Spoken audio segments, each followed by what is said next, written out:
Hey guys, it's Nick from Pick'em MMA here, and today we're going to be talking about UFC Fight Night Max Holloway versus Aronold Allen. And these are my most confident picks on this card.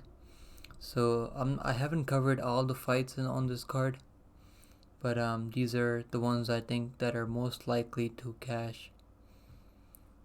And for the first fight I have is Bruno Brazil versus Denise Gomes. Bruno Brazil is the big favorite here.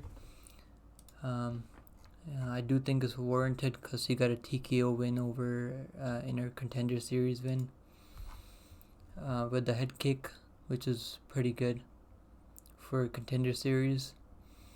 Whereas Denise Gomes is coming off a loss to Loma Lookboonmee, who's a pretty decent fighter. Before that, he had 4 wins in a row. Got a unanimous decision over Rain dos Santos, where I think she was the underdog. But I am taking Denise Gomes in this fight.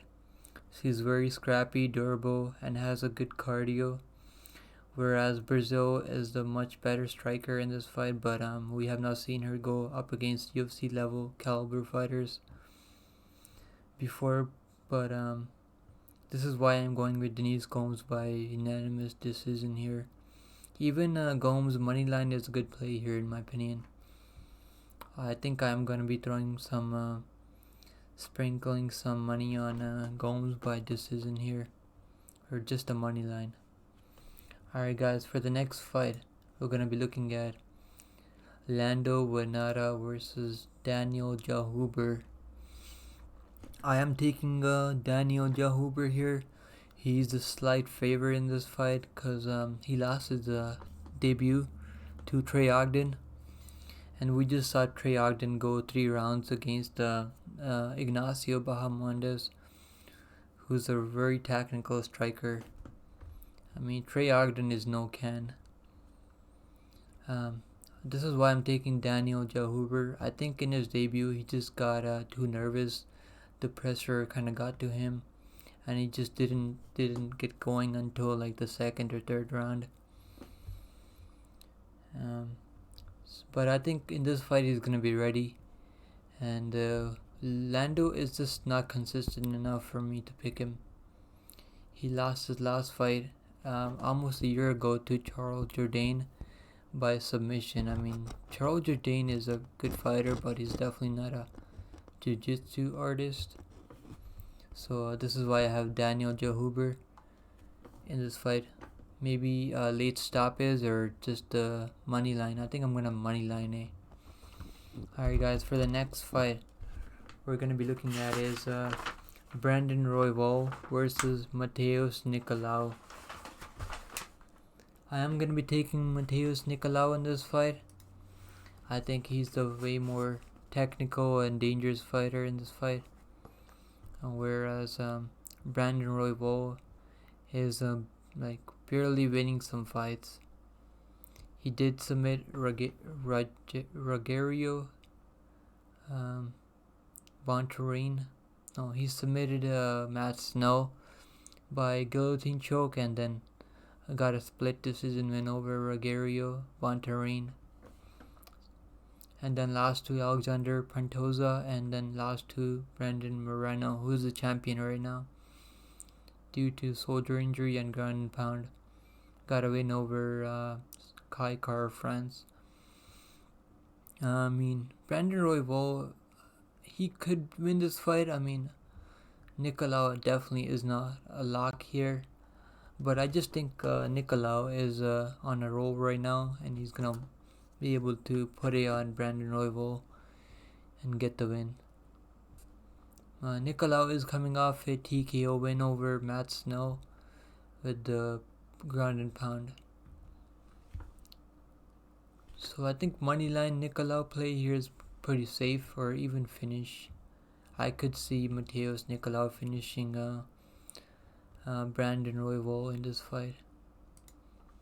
Alright guys, for the next fight we're going to be looking at Clay Guida versus Rafa Garcia.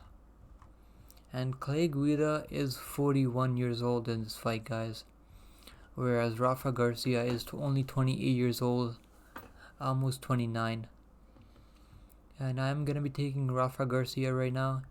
He got a decision win over Mahasate, and Clay Guida also got a win over Scott Holtzman by split decision. Got a submission win over Leonardo Santos, who's a one-round fighter. Got a submission loss to Claudio Puelles by Nibor. I think Rafa Garcia is gonna easily win this fight and just dominate Clay Guida on the feet. I don't see Clay Guida being able to take down Rafa Garcia. This fight is at lightweight at 155, and I just think Guida is just way too old for 155 right now. So I think the play here is Rafa Garcia moneyline or just by finish. Alright guys, for the next fight we're going to be looking at Pedro Munoz versus Chris Gutierrez. I got Gutierrez winning this fight.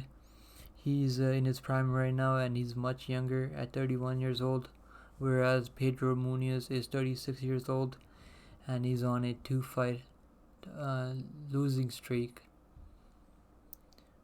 His last fight was against Sean O'Malley, where he got eye poked and the fight was called off. I think Chris Gutierrez, he's on a good win streak right now, and he's gonna have the speed advantage, and he's also the taller fighter in this fight at 5'9" and with the 67-inch reach, whereas Pedro Munoz is 5'6" at 65 inches.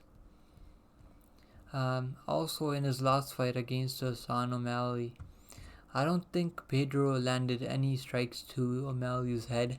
He had a really hard time finding the range against O'Malley, and I think this fight's gonna be very similar. I think Chris Gutierrez is gonna just pick him apart from range and just put it on him.